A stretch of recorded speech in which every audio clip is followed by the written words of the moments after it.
ராமாயணத்திலே சுந்தர காண்டம் ஒரு புகழ்பெற்ற காவியம். அனுமனின் ஆற்றல்களை அவனுக்கு தெரிவிக்கும் அற்புத சாசகமே.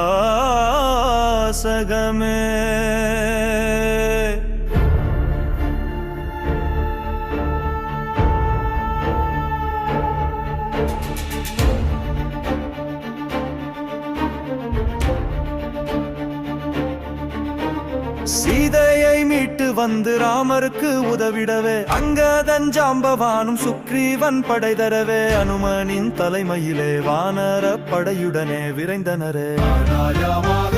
தன் வீரல் மோதிரத்தை அனுமனிடம் ராமருமே கொடுக்கின்றார்.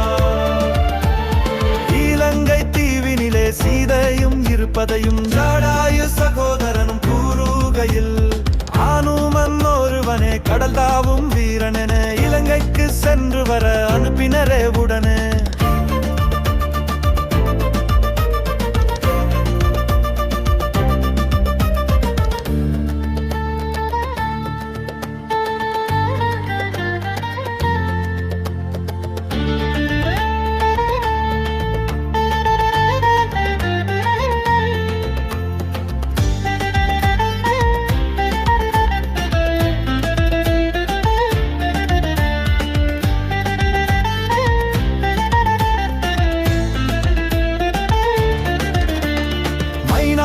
உபசரிக்க அரக்கியரை வதம் செய்து சமுத்திரத்தை தாண்டியுமே இலங்கை சென்றடைந்தாரே. அழகான இலங்கையிலே அன்னை ஜானகியை அங்கும் இங்கும் தேடிய பின் அசோகவனத்தினிலே கண்டாரே. மரத்தடியில் ராமனையே தியானம் செய்யும் சீதாவையே கண்டு சித்தம் கலங்கினாரே ஆஞ்சநேயர் அனுமனுமே. ஜெயராமன் சரிதம் சொல்லி கணையாழி தன்னை கொடுத்து சூடாமணி பெற்றுக் கொண்டார் சுந்தர ஆஞ்சநேயர். அன்னையின் கண்ணீர் கண்டு அரக்கர் மேல் கோபம் கொண்டு அசோகவனம் அழித்ததுடன் அனைவரையும் ஒழித்தாரே. பிரம்மஸ்திரத்தினாலே பிணைப்பட்ட ஆஞ்சநேயர் ராமனின் பெருமை சொல்ல வெகுண்டான் ராவணனுமே. அனுமனின் செயலை கண்டு அவன் மேல் கோபம் கொண்டு வையுங்கள் தீ அவனின் வாளுக்கென்றான் ராவணனும்.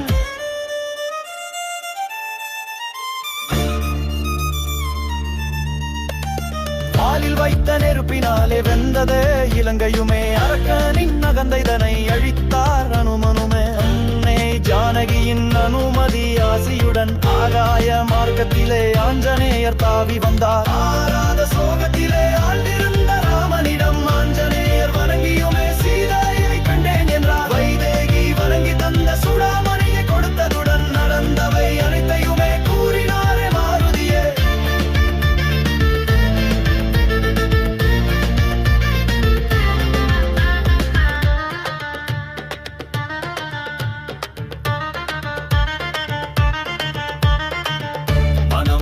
மாருதியை மார்போடணைத்து ராமர் மைதிலியை சிறை மீட்க மறுகணனம் சித்தமானார். ஆழ்கடலில் அணையை கட்டி அனுமானும் இலக்குவனும் அழித்திட்டார். ராவணனை சிறை மீட்டார் சீதையையும் அயோத்தி சென்று ராமருமே அகிலம் புகழ ஆட்சி செய்தார். ராமனை சரணடைந்தோர்க்கு அவனருள் உண்டு நாருலங்கும்.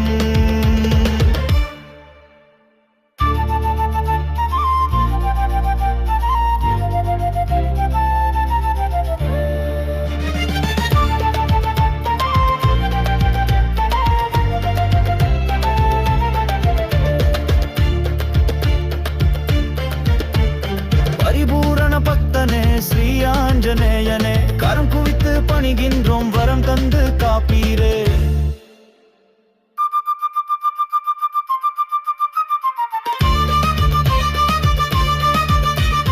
ராமாயணத்திலே சுந்தர காண்டம் ஒரு புகழ் பெற்ற காவியம். அனுமனின் ஆற்றல்களை அவனுக்கு தெரிவிக்கும் அற்புத சாசகமே. ராமாயணத்திலே சுந்தர காண்டம் ஒரு புகழ் பெற்ற காண்டமே. அனுமனின் அற்புத சாகசங்களையே போற்றும் நல்ல ஒரு காவியம். ஆஞ்சநேயரின் அறிவு கூர்மையும் ஆபார வீரத்தையும் காட்டும் அந்த காவியம். வாயுமைந்தனின் வாக்கு திறமையையும் பெருமைகளையும் விளக்கும் நல்ல ஒரு காவியம்.